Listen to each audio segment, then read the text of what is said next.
بالله من الشيطان الرجيم. بسم الله الرحمن الرحيم.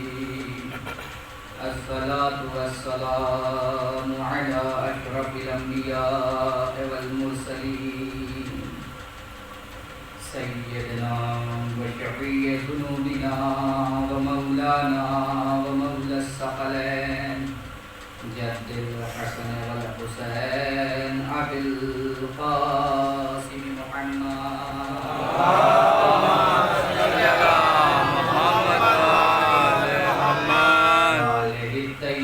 الطاهرين المعصومين المظلومين المنتخبين المنتجبين ولعنة الله على أعدائهم أجمعين. أما بعد فقد قال أمير المؤمنين علي بن أبي طالب عند ضربة بن ملجم: بسم الله الرحمن الرحيم. فزت ورب الكعبة.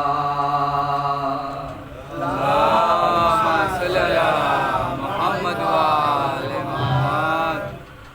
ایک اور بلندی سوال ہے. اللهم صل على محمد وآل محمد. عزیزان گرامی، بزرگوار ملت، احباب اعزاز، جس فقرہ مبارکہ کو میں نے آپ کی خدمت میں تلاوت کا شرف ملا ہے اور اس مجلس کے لیے سرنامہ عنوان اور متن سخن قرار دیا ہے، یہ فقرہ مولا کائنات کے دہن مبارک سے نکلے ہوئے وہ الفاظ ہیں جو کامیابی اور ناکامیابی کی حقیقت کو بیان کرتے ہیں۔ کل کی مجلس میں میں نے جو باتیں عرض کی تھی وہ قرآن کی عظمت اور عربی زبان کی فصاحت کے متعلق بیان کیا تھا، اور میں نے بیان کیا تھا کل کی مجلس میں کہ اس کائنات میں جتنے بھی افراد ہیں ان کی کامیابی اور ناکامیابی کے سلسلے میں قرآن نے 3 پہلو بیان کیے ہیں۔ پہلا اعتبار، قرآن نے صریحی طور پر اپنی آیتوں کے ذریعے یہ اعلان کر دیا ہے کہ اس کائنات میں کچھ ایسے بھی افراد ہیں جو نہ کبھی کامیاب تھے، نہ کامیاب ہیں، اور نہ قیامت تک ان کی کامیابی کا کوئی امکان پایا جاتا ہے۔ دوسرا تذکرہ جو میں نے کیا تھا آپ کی خدمت میں کہ اس کائنات میں کچھ ایسے بھی افراد ہیں جو کامیاب تو نہیں ہیں لیکن ان کی کامیابی کے امکانات پائے جاتے ہیں۔ اب قرآن نے کچھ ایسے احکام بیان کیے ہیں، کچھ ایسے عناصر بیان کیے ہیں، کچھ ایسے پہلو بیان کیے ہیں کہ اگر کوئی ان پہلو پر عمل کرے تو بھلا وہ کامیاب نہیں ہے لیکن ان کی کامیابی کے امکانات روشن ہو سکتے ہیں۔ تیسرا تذکرہ، تیسرا اعتبار کہ کچھ لوگ، بعض لوگ اس کائنات میں یقینی طور کے اوپر کامیاب ہیں، ناکامیابی کا تصور ان کے دور حیات میں ممکن ہی نہیں، یہ ابتدا سے کامیاب تھے، کامیاب ہیں اور آخر تک کامیاب رہیں گے۔ تو 3 تذکرے آپ کی خدمت میں بیان کیا تھا، اور آج کی مجلس جو ہے عشرہ محرم کی تیسری مجلس ہے، اور میں اسی پہلے گروہ کے متعلق کہ جس کے بارے میں قرآن یہ اعلان کر رہا ہے کہ یہ وہ افراد ہیں جو نہ کبھی کامیاب تھے، نہ کامیاب ہیں، اور نہ قیامت تک ان کی کامیابی کا کوئی امکان پایا جاتا ہے، اس گروہ کے متعلق میں نے 5 آیتیں بیان کی تھی، اور وہ کون کون سی آیتیں تھیں؟ بسم اللہ الرحمن الرحیم۔ انہ لا یفلح الظالمون، ظالم کبھی کامیاب نہیں ہو سکتا۔ انہ لا یفلح المجرمون، مجرم کبھی کامیاب نہیں ہو سکتا۔ انہ لا یفلح الکافرون، کافر کبھی کامیاب نہیں ہو سکتا۔ ولا یفلح الساحرون، جادوگر کبھی کامیاب نہیں ہو سکتا۔ اس کے بعد 5ویں آیت جو میں نے آپ کی خدمت میں بیان کی تھی وہ یہ ہے کہ ان الذین یفترون علی اللہ الکذب لا یفلحون، اللہ پر تہمت لگانے والے، اللہ پر بہتان باندھنے والے کبھی کامیاب نہیں ہو سکتے۔ اسی پہلی آیت کے متعلق کہ انہ لا یفلح الظالمون، ظالم کبھی کامیاب نہیں ہو سکتے، اسی آیت کے متعلق میں نے آپ کی خدمت میں کچھ معلومات پیش کی تھی۔ جو ظلم کہتے کسے ہیں، ظلم کی حقیقت کیا ہے، ظلم کا مطلب کیا ہے، ظلم کہتے کسے ہیں، لغت میں ظلم کے بنیادی معنی کیا ہے۔ پہلا معنی آپ کی خدمت میں بیان کیا تھا کہ کسی چیز کو اس کے اصل مقام سے ہٹا دینا ظلم کہلاتا ہے۔ اب آئیے ظلم کے دوسرے بنیادی معنی کی طرف۔ ظلم کا دوسرا بنیادی معنی کیا ہے؟ کیونکہ عربی زبان ایک فصیح زبان ہے جس میں ایک لفظ کے 70 معنی بیان کیے گئے ہیں، تو بہت سے معنی ہیں ظلم کے بھی، 90 معنی، تو اس میں سے چند معنی آپ کی خدمت میں، اور اس بنیادی معنی کے مطابق قرآن کی آیت اس پر تمثیل بطور واقعات، روایات اور حکایات آپ کی خدمت میں بیان کرنا ہے، کامیابی کی حقیقت اور ناکامیابی کی حقیقت۔ توجہ چاہوں گا عزیزو، لیکن ظلم کے اس بنیادی معنی کو بیان کرنے سے پہلے، دوسرے بنیادی معنی کو بیان کرنے سے پہلے آپ کی خدمت میں کچھ معلومات پیش کرتا ہوں۔ اگر وقت رہا تو پھر انشاءاللہ اسی موضوع پر گفتگو کروں گا۔ کچھ معلومات، اور بالخصوص اپنے نوجوان ہمسن کمسن عمر کے لوگوں سے مخاطب ہوئی، سوچوں کہ بزرگ اسے بہتر جانتے ہیں، تجربے میں بھی بہت بہتر ہے، ان کی سرپرستی میں میں عرض کر رہا ہوں، نوجوانوں سے بالخصوص خطاب ہے۔ توجہ چاہوں گا عزیزوں، خدا کا شکر ہے کہ اس نے ہمیں غم حسین منانے کے لیے ہمیں حیات دی، اور شہزادی کونین کا فضل و کرم ہے کہ انہوں نے غم حسین کے لیے ہماری خلقت کی دعا کی۔ ہمارا اگر وجود ہے تو زہرا کی دعا کی وجہ سے، ہماری اگر حیات ہے، زندگی ہے، تو فقط عزاداری کی وجہ سے، فقط غم حسین کی وجہ سے۔ ہماری اگر سانسیں چل رہی ہے تو حسین پہ رونے کے لیے، حسین پر گریہ کرنے کے لیے، حسین پر آنسو بہانے کے لیے۔ توجہ ہے عزیزو، دنیا میں اگر ہماری کوئی پہچان ہے تو فقط عزاداری کی وجہ سے، ہم پہچانے جاتے ہیں تو فقط عزاداری کی وجہ سے، ہم زندہ ہیں تو عزاداری کی وجہ سے، ہماری حیات ہے تو عزاداری کی وجہ سے، اور ہم مرتے بھی ہیں تو عزاداری کے انتقام میں، ہم مرتے بھی ہیں تو عزاداری کے انتقام میں۔ یہ جملہ میں یوں ہی نہیں کہہ رہا ہوں، توجہ ہے عزیزو، چونکہ مرنے والا عزادار اپنی زندگی عزاداری کے انتقام میں گزارتا ہے، اور مرنے کے بعد کئی مجلسوں کو قائم کرتا ہے، کبھی سوئیوں کی مجلس، کبھی 10ویں کی مجلس، کبھی 20ویں کی مجلس، کبھی 40ویں کی مجلس، کبھی برسی کی مجلس۔ یہ ساری مجلسیں کیوں ہیں؟ یہ ساری مجلسیں غم حسین میں آنسو بہانے کے لیے ہے کہ جتنا ہو سکے اپنا غم بھول کر الزہرا کے لال پر آنسو بہایا جائے۔ توجہ ہے عزیزو، اپنا غم بھول کر الزہرا کے لال پر آنسو بہایا جائے۔ تو یہ ساری مجلسیں کیوں منعقد ہوئی؟ ہر عزادار جب مرتا ہے تو کئی مجلسوں کو قائم کرتا ہے۔ ہم بھی مریں گے، ہماری بھی کئی مجلسیں ہوں گی، مجلس بطور ہماری ہوگی، ہماری سارے ثواب کے لیے ہوگی، لیکن ذکر کس کا ہوگا؟ ذکر حسین کا ہوگا۔ آنسو کس پر بہایا جائے گا؟ مرنے والے ہمیں آنسو کس پر بہایا جائے گا؟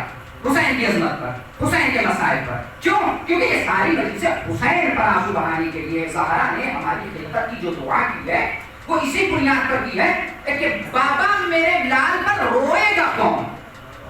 رسول نے کیا کہا تھا؟ بیٹی اللہ ایک قوم کو پیدا کرے گا کہ جو جوان جوانوں کا ماتم کریں گے، بوڑھے بوڑھوں کا ماتم کریں گے، بچے بچوں کا ماتم کریں گے۔ توجہ ہے عزیزو، اور ہمارا لاکھوں سلام ہو ان بزرگوں پر کہ جنہوں نے اس عظیم نعمت کو ہمارے حوالے کر رہے ہیں۔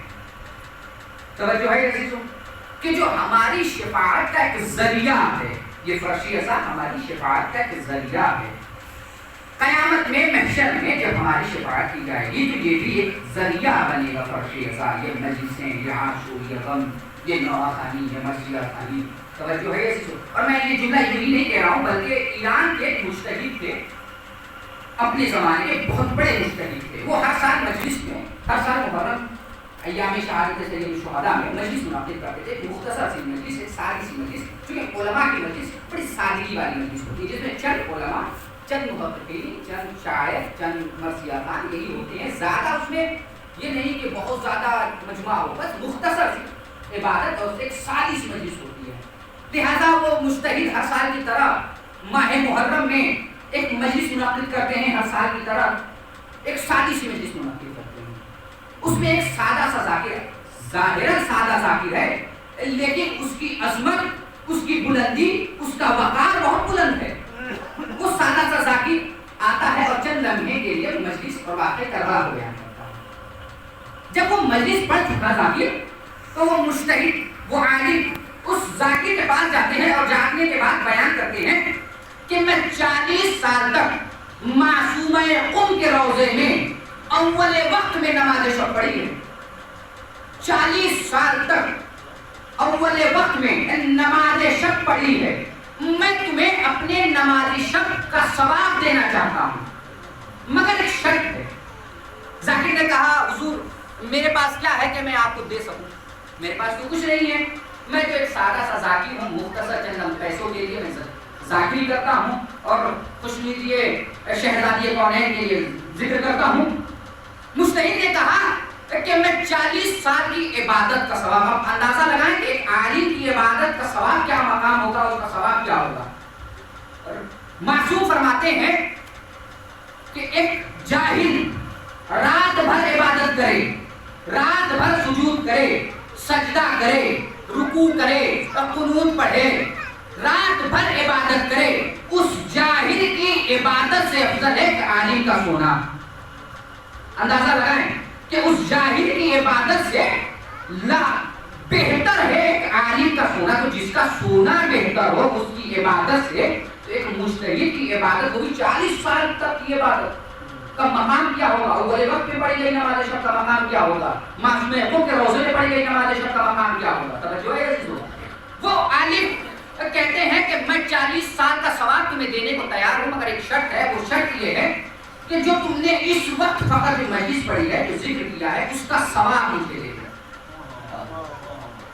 اس کا ثواب مجھے دے دو. جب ایک ذاکر، ایک مجتہد، ایک عالم ایک مختصر سی عبادت کے لیے اپنے 40 سال کی عبادت کو قربان کرنے کے لیے تیار ہے، تو آپ اندازہ لگائیے جو آپ آنسو بہاتے ہیں، جو ذکر کرتے ہیں، جو مجلس برپا کرتے ہیں، جو عذاب قائم کرتے ہیں، ان کا مقام کیا ہوگا.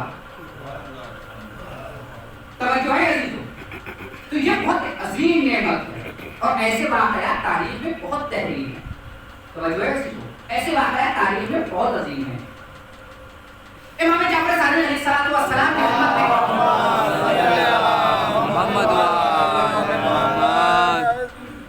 میں اپنے موضوع سے نہیں کہہ رہا ہوں، کامیابی اور ناکامیابی، یہ ساری چیزیں کامیابی کی دلیل ہے. یہ ساری چیزیں کامیاب ہونے کے لیے بہت ضروری ہے. ٹھیک ہے، تو میں اپنے موضوع سے نہیں کہہ رہا ہوں کہ اسی متعلق موضوع کے متعلق میں گفتگو کر رہا ہوں. امام جعفر صادق علیہ السلام کی خدمت میں ایک شخص آتا ہے اور آنے کے بعد بیان کرتا ہے کہ مولا ہم آپ کے عاشق ہیں، مولا ہم آپ کے چاہنے والے ہیں، مولا ہم آپ کے جد کا ذکر کرتے ہیں، مولا ہم آپ کے جد کے مسائل پر گریہ کرتے ہیں، آنسو بہاتے ہیں. مولا یہ عمل کیسا ہے، مولا یہ عمل کیسا ہے. ایک سائل آتا ہے امام کی خدمت میں اور بیان کرتا ہے مولا ہم آپ کے جد پر گریہ کرتے ہیں، آپ کے جد کا ذکر کرتے ہیں، مولا یہ عمل کیسا ہے. یہ سوال اس کا ایسا ہے کہ ہاں اور نہ میں جواب دیا جا سکتا ہے. کوئی مجھ سے پوچھے میں اس کیسا ہے، ہاں نہ میں جواب دیا جا سکتا ہے نا. امام چاہتے کہ اس کے جواب میں ہاں اور نہ کہہ کر اس کو دے سکتے تھے، لیکن امام کی حکمت کو محسوس کیجئے، امام نے فقط اسے جواب نہیں دیا بلکہ آنے والی نسلوں کو بھی شامل کیا اپنے جواب میں. کہا سنو اللہم اغفر لی من احیا امرنا، کہ اللہ ان پر رحمت نازل کرے کہ جو ہمارے امر کو زندہ رکھے. تو معلوم ہوا کہ یہ مجلسیں، یہ ماتم، یہ نوحہ خوانی، یہ گریہ کرنا، یہ غم ماننا، یہ آنسو بہانا، یہ امر معصومین ہے. توجہ ہے، یہ امر معصومین ہے کہ جو ہم گریہ کرتے ہیں، جو آنسو بہاتے ہیں، جو نوحہ کرتے ہیں، جو غم مناتے ہیں، جو مجلس برپا کرتے ہیں، جو عزا قائم کرتے ہیں، یہ امر معصومین ہے. توجہ ہے عزیزو. پھر اس کے بعد فقط امام اتنا ہی نہیں کہتے. جب وہ شاید سوال کرتا ہے کہ مولا ہم آپ کے جب پر آنسو بہاتے ہیں، غم مناتے ہیں، روتے ہیں، مجلس کرتے ہیں، عزا قائم کرتے ہیں، یہ عمل کیسا ہے؟ تو امام نے یہ جواب دیا. اس کے بعد کہا امام نے جو ذکر حسین بیان کرے، جو ذکر حسین کرے، ان پر آنسو بہائے یا دوسروں کو ان کے مصائب پر رلائے، وہ جنتی ہے.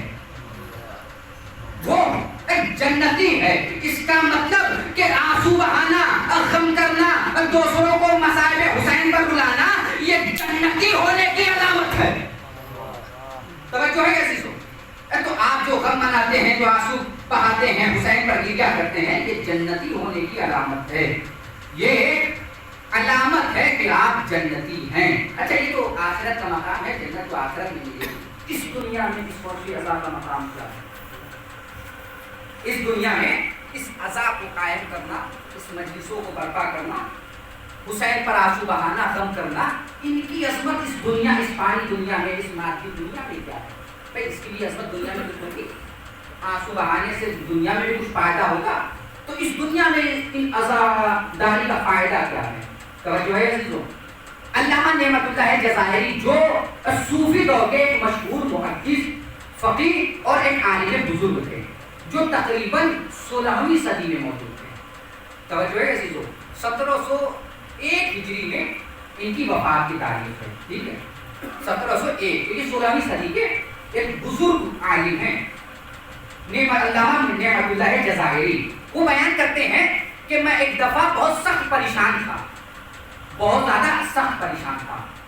حالت زندگی، علمی مسائل اور کچھ اندرونی روحانی کیفیت ایسی ہو گئی تھی کہ میرا دل سخت ہو گیا، آنکھیں خشک ہو چکی تھی، اور عبادت میں وہ لذت محسوس نہیں ہو رہی تھی جو کبھی ہوا کرتی تھی.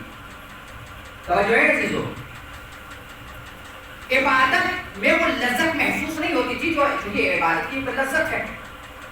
جو انسان عبادت کرتا ہے اسے لذت محسوس ہوتی ہے کہ عبادت کرنے میں، سجدہ کرنے میں کیا لذت محسوس ہوتی ہے. توجہ ہے عزیزو. علامہ نعمت اللہ جزائری بیان کرتے ہیں کہ عبادت میں وہ لذت مجھے محسوس نہیں ہو رہی تھی، لہذا وہ بیان کرتے ہیں کہ میں نے اپنے نفس کو جھنجھوڑا اور کہا کچھ تو علاج ہونا چاہیے. میرا دل سخت ہو گیا ہے، آنکھیں خشک ہو چکی ہیں، آنسو نہیں ٹپکتا. بھائی زندگی کی علامت ہے آنسو بہانا، زندگی کی علامت ہے رونا، زندگی کی علامت ہے گریہ کرنا. توجہ ہے عزیزو. حیات کی علامت ہے رونا، گریہ کرنا، آنسو بہانا. وہ بیان کرتے ہیں کہ آنسو ہی نہیں ٹپکتا، آنسو ہی نہیں گرتا، آنسو ہی جاری نہیں ہوتا. تو ان کا کچھ تو کرنا چاہیے، کچھ تو علاج ہونا چاہیے. وہ بیان کرتے ہیں کہ اچانک میرے دل میں خیال آیا. دیکھیے ذکر حسین انسان کو کس بلندی تک لے کر جاتا ہے، اور ذکر حسین انسان کو کیا کیا عطا کرتا ہے. توجہ چاہوں گا عزیزو. وہ بیان کرتے ہیں کہ جب میں بہت زیادہ پریشان تھا تو اچانک دل میں یہ خیال آیا کہ چلا جائے ذکر حسین میں شریک ہوا جائے، شاید دل کو زندگی ملے، شاید مجھے میرے قلب کو حیات ملے. چنانچہ وہ ایک سادی سی مجلس میں شریک ہوتے ہیں، ایک سادی سی مختصر سی عبادت میں شریک ہوتے ہیں، جہاں کوئی عظیم خطیب نہیں تھا، کوئی عظیم ذاکر نہیں تھا، اور کوئی عظیم مجلس پڑھنے والا نہیں تھا. ایک مختصر مجلس پڑھنے والا، ایک عام سادہ مجلس ہو رہی تھی جس میں ایک عام ذاکر خطابت کر رہا تھا، ذاکری کر رہا تھا، مصائب حسین کو بیان کر رہا تھا، واقعہ کربلا کو بیان کر رہا تھا. میں اس کی مجلس میں شریک ہوا. علامہ نعمت اللہ جزائری بیان کرتے ہیں کہ جب میں اس کی مجلس میں شریک ہوا، وہ واقعہ کربلا کو بیان کر رہا تھا، اور جیسے ہی وہ علی اصغر کے مصائب کو بیان کرنا شروع کیا، میری آنکھوں سے آنسو ٹپک گئے، میرے آنکھوں سے آنسو جاری ہو گئے، اور میرا دل نرم ہو گیا. نعمت اللہ علامہ نعمت اللہ جزائری بیان کرتے ہیں کہ میرا دل جو سخت تھا اب تک، اور وہ نرم ہو گیا، آنکھوں سے آنسو جاری ہو گئے، اور عبادت میں وہ لذت واپس آ گئی جو پہلے ہوا کرتی تھی. وہ خود بیان کرتے ہیں، وہ خود فرماتے ہیں کہ میں جانتا تھا کہ اگر کوئی چیز مجھے دوبارہ زندگی دے سکتی ہے تو وہ ذکر حسین ہے. اگر مجھے کوئی چیز دوبارہ زندہ کر سکتی ہے، مجھے کوئی چیز حیات دے سکتی ہے، تو وہ ذکر حسین ہے. لہذا وہ ذکر حسین میں شامل ہوتے ہیں. توجہ ہے عزیزو. اچھا ایک سوال ہے اپنے ہمسن اور ہمسن جوانوں سے.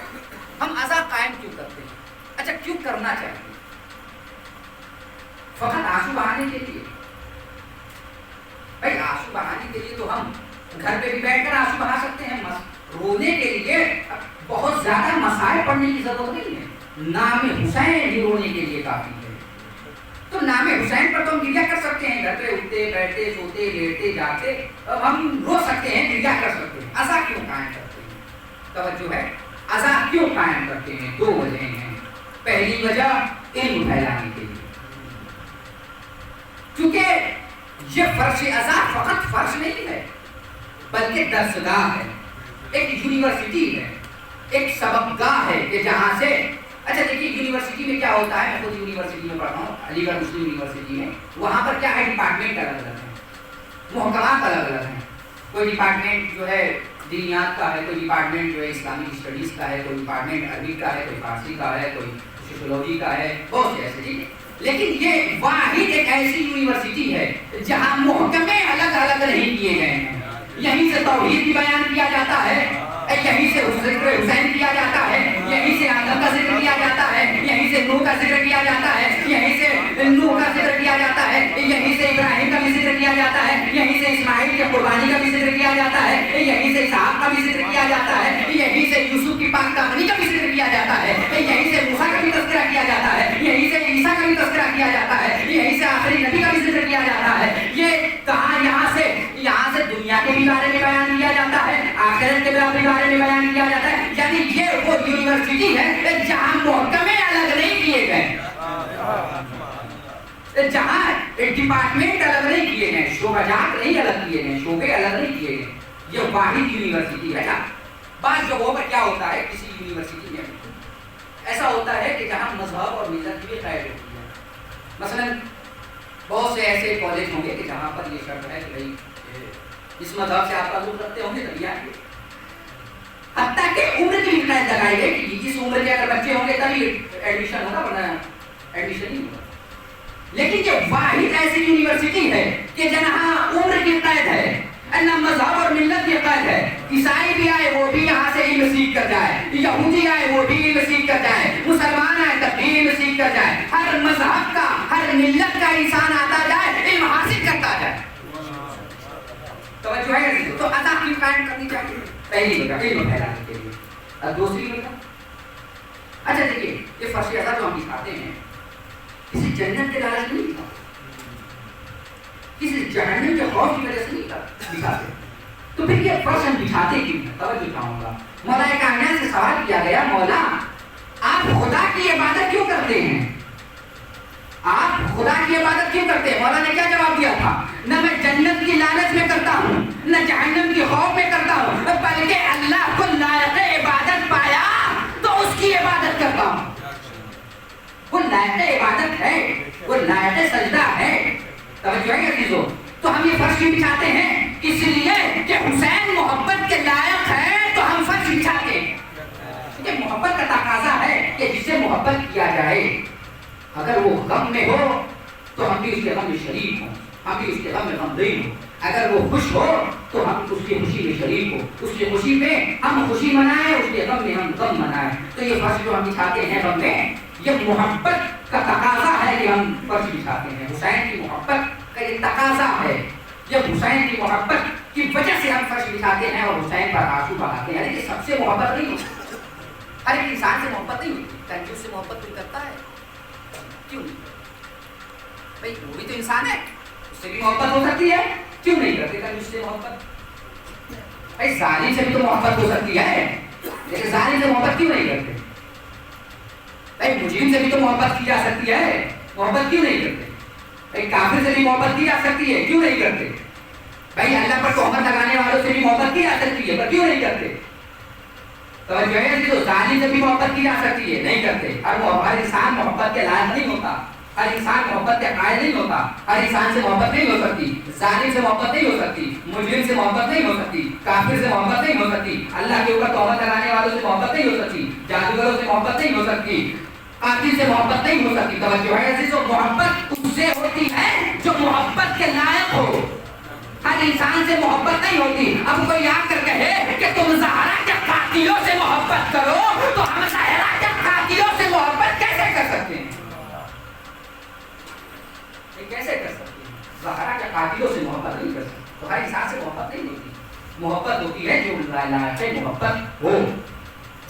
محبت کے لائق ہوتا ہے اسے محبت ہوتی ہے. تو ازا قائم کیوں کرتے ہیں؟ محبت کی وجہ سے. جو دو وجہ ہیں اساسی وجہ, جو بنیادی وجہ ہے وہ یہ ہے کہ پہلا وجہ کیا ہے, یہ پریشانی کی جو وجہ ہے, پہلی وجہ یہ ہے کہ علم پھیلانے کے لیے, علم پھیلانے کے لیے. یہودی بھی آئے علم حاصل کرتے جائے, عیسائی بھی آئے علم حاصل کرتے جائے. یہاں پہ کوئی ملت کے قید نہیں, یہاں کوئی مذہب کے قید نہیں, یہاں پہ عمر بھی یہ قید نہیں ہے. ہر بچہ بھی آئے علم سیکھ کر جائے, جوان بھی آئے وہ بھی علم سیکھ کے جائے, بزرگ آئے وہ بھی علم کچھ حاصل کر کے جائے. توجہ ہے, کیونکہ بزرگ زیادہ بہتر آتے ہیں. آئیے ابھی تو کیوں قائم کرنا چاہیے؟ دوسری وجہ, یہ فرش قائم کرنی چاہیے نہ دنیا کی لالچ میں, نہ حکومت کی لالچ میں, نہ اقتدار کی لالچ میں, نہ جنت کی لالچ میں. یہ مجلس برپا کرنا چاہیے زہرا کی خوشنودی کے لیے, زہرا کی روح کو آباد کرنے کے لیے, شاد کرنے کے لیے. کیونکہ زہرا کیا بننا تھی, بابا میرے لال پر روئے گا کون؟ بیٹی اللہ ایک قوم کو پیدا کرے گا. جو ہے تو زہرا کی روح کو شاد کرنے کے لیے فرش بچھانا چاہیے. اور فقط فرش بچھانا نہیں چاہیے, بلکہ میں کل ایک روایت پڑھ رہا تھا, میں وہی روایت سنانے کے لیے اتنی تحریر بنا رہا ہوں. کیا غزل, اور واقعی اس کو پڑھنے کے بعد دل خوش ہو گیا, محسوس ہو وہ روایت پیش کرنے کے لیے میں اتنی تحریر بنا رہا ہوں. اور جو اسی لیے میں جوانوں سے زیادہ مخاطب ہوں کہ اگر اس روایت کو آپ سنیں گے, محسوس کریں گے, واقعی ایک فرحت محسوس ہوگی, ایک خوشی محسوس ہوگی. اور وہ روایت کیا ہے؟ ساتر امام امام موسیٰ کاظم علیہ محمد والے محمد. میں یہ روایت پڑھ رہا ہوں, اور چونکہ جب بھی مجلس پڑھنا ہوتا ہے تو میں کچھ نہ کچھ کتابوں کا مطالعہ کر کے آتا ہوں تاکہ آپ کا کچھ مفید باتیں کر سکوں, کچھ مفید گفتگو کر سکوں. ٹھیک ہے, تو وہ روایت میں کہیں پڑھ رہا تھا. وہ روایت کیا ہے؟ ساتر امام فرماتے ہیں کہ جب چاند محرم کا چاند نمودار ہوتا تھا اور میرے بابا یعنی چھٹے امام امام جعفر صادق علیہ السلام کو صلاۃ کرتے ہیں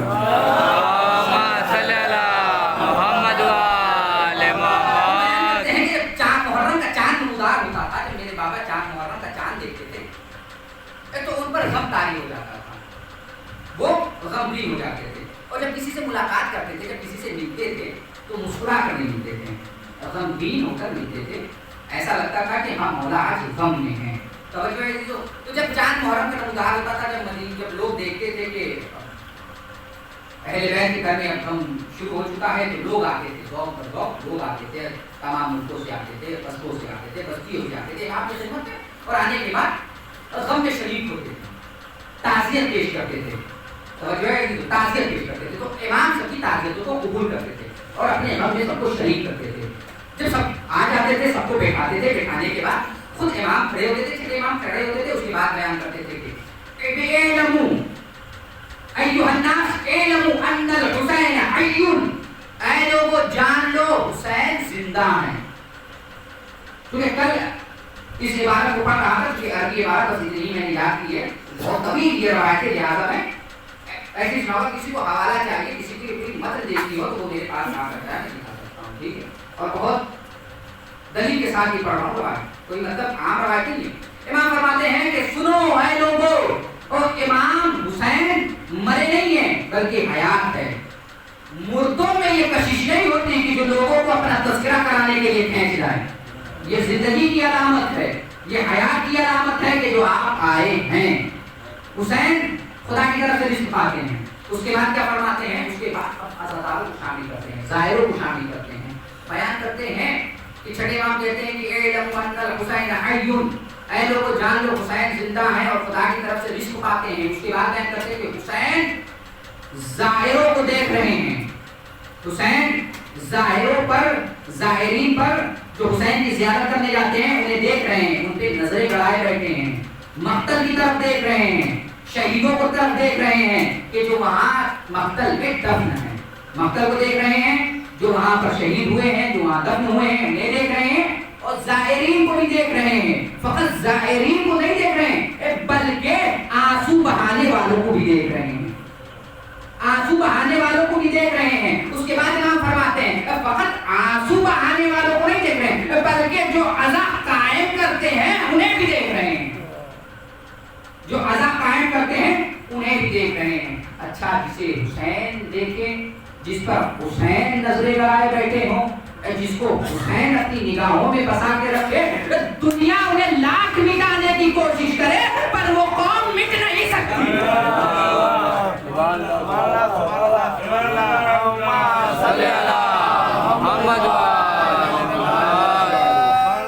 جس پر حسین نظریں بنا کر بیٹھے ہوں، جسے حسین دیکھ رہے ہوں، اور دنیا لاکھ کوششیں کرے، دنیا لاکھ منصوبے بنائے کہ یہ ختم کر دیا جائے، اسے قتل کر دیا جائے، یہ برباد کر دیا جائے، یہ غریب بنا دیا جائے، یہ فقیر بنا دیا جائے، لاکھ کوششیں کرے، حسین کے نام پر عزادار لاکھوں لاکھوں خرچ کرتے ہیں مگر غریب نہیں ہوتے۔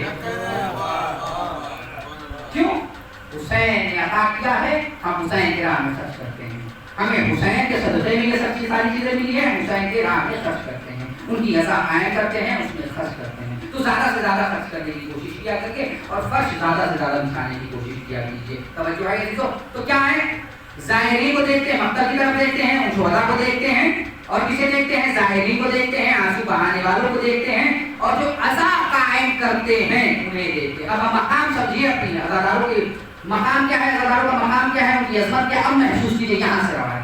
اس کے بعد امام فرماتے ہیں، چلے امام بیان کرتے ہیں کہ امام حسین فقط دیکھتے نہیں ہیں، فقط ان پر نگاہیں نہیں کر آگے بیٹھے ہیں، بلکہ امام ان کے لیے استغفار کرتے ہیں، ان کے لیے استغفار کرتے ہیں، اور فقط استغفار نہیں کرتے بلکہ رسول اللہ کی طرف مخاطب ہوتے ہیں، علی کی طرف مخاطب ہوتے ہیں، شہزادی کونین کی طرف مخاطب ہوتے ہیں، برادر کی طرف مخاطب ہوتے ہیں، یعنی حسن کی طرف مخاطب ہوتے ہیں، اور مخاطب ہونے کے بعد کہتے ہیں نانا، بابا، اماں، بھائی، میں ان کے لیے استغفار کرتا ہوں، آپ بھی ان کے لیے استغفار کیجیے۔ توجہ ہے عزیزو؟ میں ان کے لیے استغفار کرتا ہوں، آپ بھی ان کے لیے استغفار کریں۔ ہمیں اپنی عبادتوں پہ بھروسہ ہو نہ ہو، ہمارے اپنے توبے پہ بھروسہ ہو نہ ہو، ہمارے اپنی استغفار پہ بھروسہ نہ ہو لیکن اتنا تو یقین ہے کہ پنجتن جن کے حق میں استغفار کرے ان کی گناہیں معاف ہو سکتی ہیں۔ تو جن کے حق میں پنجتن استغفار کرے ان کا مقام محسوس کیجیے۔ اس کے بعد امام فرماتے ہیں، پھر امام بیان کرتے ہیں کہ فقط استغفار نہیں کرتے، بلکہ بیان کرتے ہیں کہ یہ مجلس اگر ان عزا کی عظمت بیان کی جائے، اگر ان عزا قائم کرنے والوں کی عظمتوں کو بیان کیا جائے، ان رونے والوں کی عظمتوں کو بیان کیا جائے، اور ان ظاہرین کی عظمتوں کو بیان کیا جائے، تو یہ غم بھول جائیں گے اور خوشی سے مسرور ہو جائیں گے۔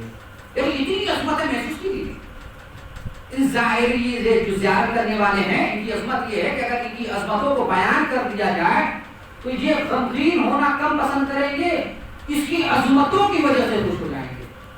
اس کے بعد کیا کرتے ہیں، یہ رونے والے جو ہیں، یہ جو عزا قائم کرنے والے ہیں، ان کی عظمت یہ ہے کہ اگر ان کی تمام تر عظمتوں کو بیان کر دیا جائے تو یہ اتنی خوش ہو جائیں گے کہ غم بھول جائیں گے، یعنی اتنی عظمت ہے ان کی۔ فخر کیا کیجئے کہ آپ کی عظمت اتنی بلند ہے کہ آپ کی عظمت کے سلسلے میں استغفار کون کر رہا ہے؟ مولا پنجتن۔ اب پنجتن جس کے لیے استغفار کرے وہ بھلا ایسے کوئی گناہ گار ہو سکتا ہے۔ اس کے بعد امام فرماتے ہیں کہ یہ عزادار، یہ زائرین اس وقت تک مجلس سے نہیں اٹھتے جب تک کہ ان کی تمام تر گناہیں معاف نہ کر دی جائیں۔ یعنی جب یہ مجلس سے اٹھتے ہیں تو ان کی تمام تر گناہیں کیا ہو جاتی ہے؟ معاف ہو جاتی ہے۔ اس کے بعد کیا فرماتے ہیں امام؟ کہتے ہیں، ایک سوال کر محمد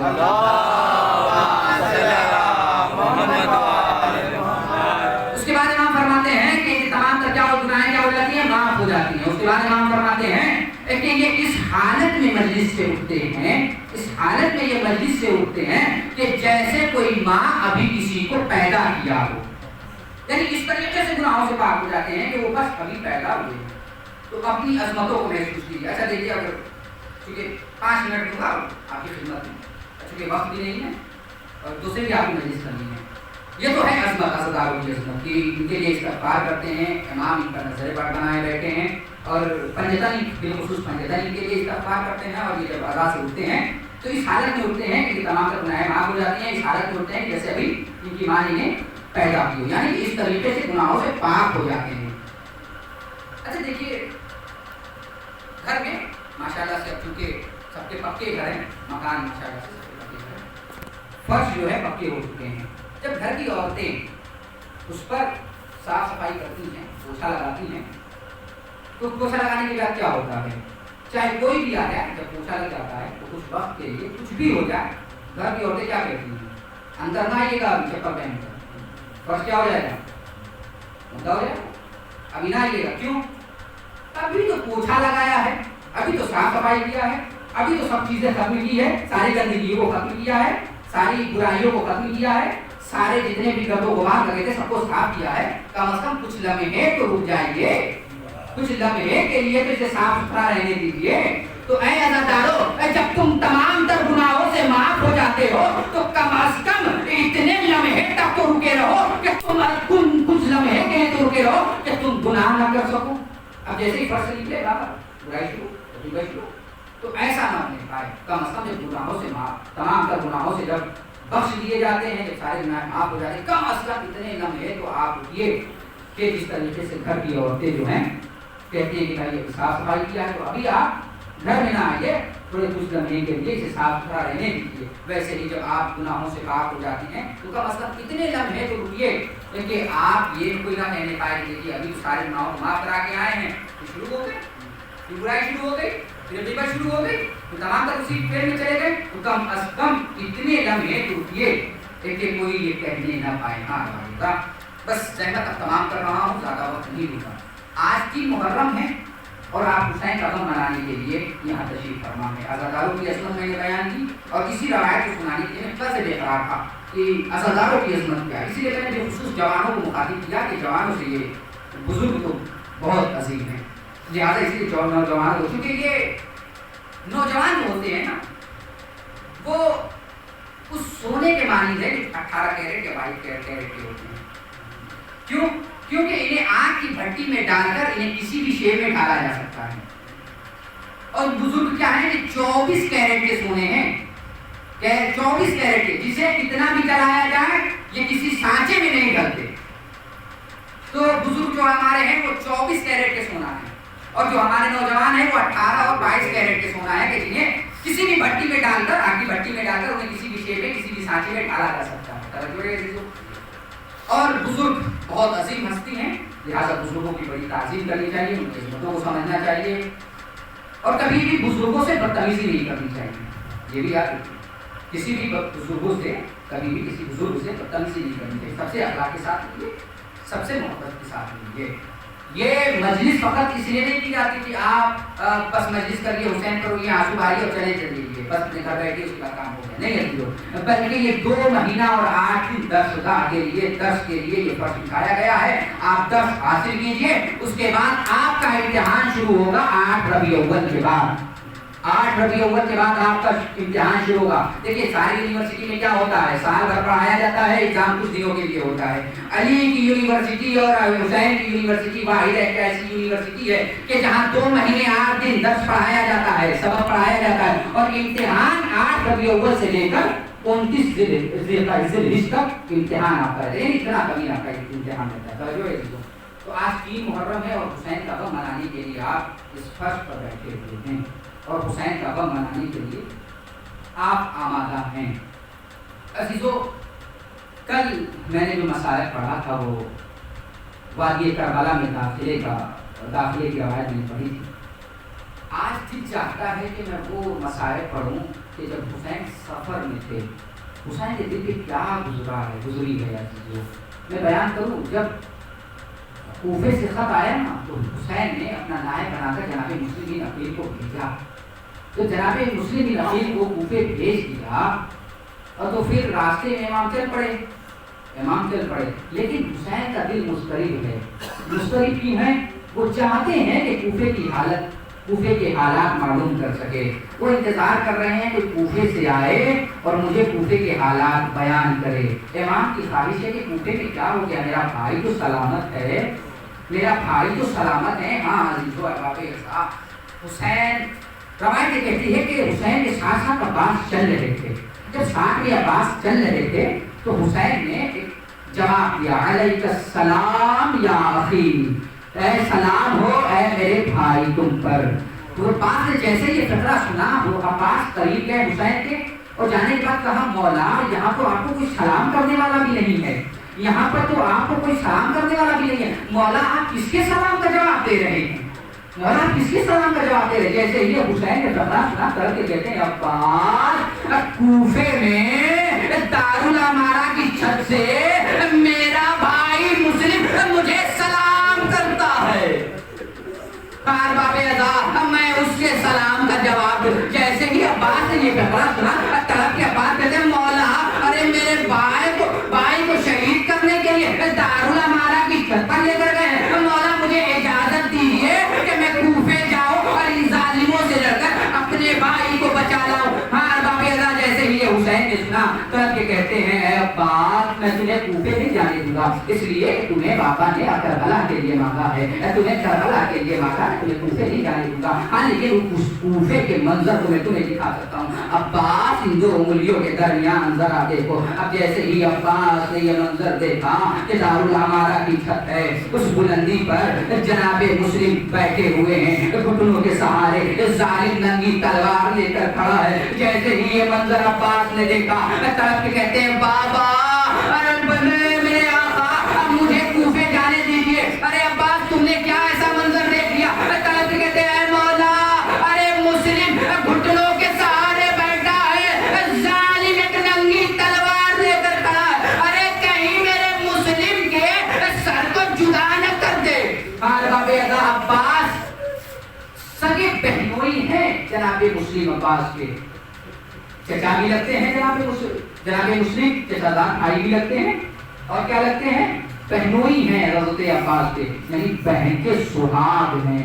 تو سوچئے کہ جب یہ منظر دیکھا ہوگا ایک بھائی پر کیا وہ گزری ہوگی، جن پر کیا گزری ہوگی۔ ہاں عزیزو جیسے ہی عباس نے یہ منظر دیکھا حسین نے کہا عباس میں تمہیں جانے کے لیے اجازت نہیں دے سکتا، تم منظر دیکھو اور تم صبر کرو۔ جیسے ہی عباس نے پھر اس انگلیوں کے درمیان دیکھنا شروع کیا، عباس نے کیا دیکھا کہ جناب مسلم اس دارالامارہ کی بلندی سے نیچے کی طرف دیکھ رہے ہیں۔ جیسے ہی یہ منظر دیکھا عباس طرف کہتے ہیں مولا میں تلوار نہیں لے جاؤں گا، مولا میں بھالے نہیں لے جاؤں گا، مولا میں تلوار نہیں لے جاؤں گا، مولا میں تیر نہیں لے کر جاؤں گا، مولا اب مجھے نہتے جانے دیجیے۔ عباس تم نے کیا منظر دیکھ لیا؟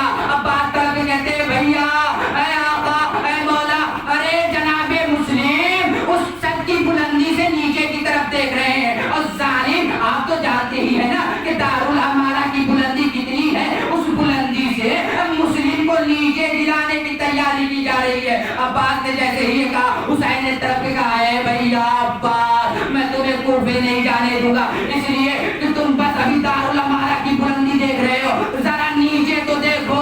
اب جو نیچے عباس نے دیکھا کیا دیکھا کہ ایک نقاب پوش بیوی ہے جو باہیں پھیلا کے کہے اے مسلم میری آغوش میں آ جا۔ باب ادا جیسے ہی حسین نے خطرہ سنا اب جناب مسلم کی شہادت واقع ہو گئی۔ اب کیا ہوا کہ جناب مسلم کی بیٹی کا جس کا نام رقیہ ملتا ہے، رقیہ کو قریب حسین بلاتے ہیں، بلانے کے بعد کیا کرتے ہیں زینب کے پاس جاتے ہیں۔ زینب سے کہا زینب میں نے تمہیں 2 چننے سکندے دیے تھے، 2 گوشوارے دیے تھے، بہن زینب وہ گوشوارے مجھے دے دو۔ اب جناب زینب نے گوشوارے حسین کے حوالے کیا۔ حسین کے حوالے کرنے کے بعد کا مولا کیا کریں گے؟ اب جو جناب رقیہ کو قریب بلایا، سر پر ہاتھ پھیرا، گوشوارے پہنائے۔ جیسے ہی جناب رقیہ اہل بیت کے گھرانے کی بنی ہوئی تھی نا، جیسے ہی یہ منظر دیکھا رقیہ طرف کے کہتی ہے بس اے چچا آپ تو میرے سر پر ہاتھ ایسے پھیر رہے ہیں جیسے میں یتیم ہو گئی ہوں۔ ارے یہ منظر سکینہ دیکھ رہی تھی، میں کہوں گا اے آقا ارے کم از کم سکینہ کو اس منظر سے دور تو کر دیجئے۔ ارے کہیں سکینہ کو یہ یقین نہ ہو جائے کہ یتیموں پہ ہاتھ پھیرے جاتے ہیں، یتیموں سے محبت کی جاتی ہے، یتیموں سے شفقت سے ملا جاتا ہے۔ ارے 11 محرم کو جب سکینہ یتیم ہو گئی، 10 محرم کو جب سکینہ یتیم ہو گئی تو ارباب اعضا جب سکینہ کی طرف ہاتھ بڑھے تو اس طریقے سے بڑھے جو ہاتھ بڑھے، کوئی ہاتھ سکینہ کو تماچے مارتے، کوئی ہاتھ سکینہ کو تازیانے بتاتے، کوئی ہاتھ سکینہ کے بندے چھینتے، گوشوارے چھینتے۔ جیسے ہی سکینہ نے یہ منظر دیکھا طلب کے کہا اے رقیہ ارے جب تو یتیم ہوئی تھی، ارے میرے بابا نے بڑی شفقت سے تیرے سر پر ہاتھ پھیرا تھا، آج میں ارے جو ہاتھ بڑھتے ہیں کوئی میرے بندے جیتا ہے کوئی مجھے تازیانے برساتا ہے کوئی میرے رخساروں پہ تماشے مارتا